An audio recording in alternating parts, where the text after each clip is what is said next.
Well, we had to wait for the big army trucks to come, and they came to pick us up. And I don't recall whether there was another family on there or not, but we have, quite a number in our family. There were, of course, 7 of us, because my dad was gone, and so they had to put us in there with suitcases, and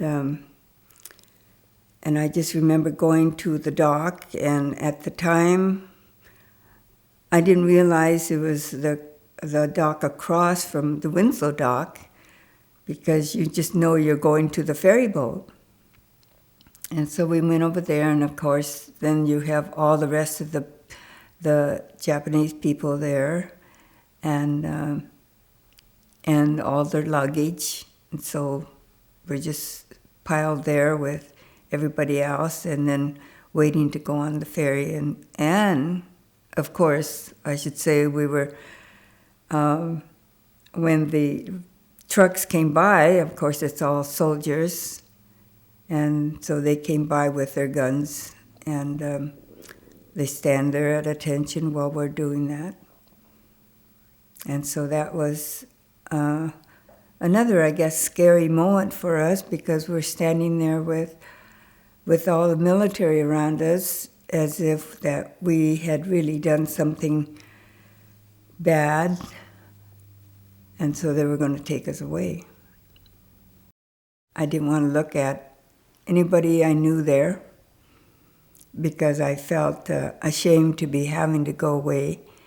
And then, of course, when the ferry dock went off and we landed in Seattle, we were marched over to the trains that were on the tracks right there. And I just recall seeing all those people hanging over the viaduct looking at us. And I felt like we were strange animals, because they were all there just to see you leave. And of course, nobody else had ever left for a camp. So it was a very scary experience for us, not knowing if and when we would be back at all, and where we were going. We didn't know where we were going. On the train, I think it was after we got to know the military, because I think they were just as scared as we were, because they were young military.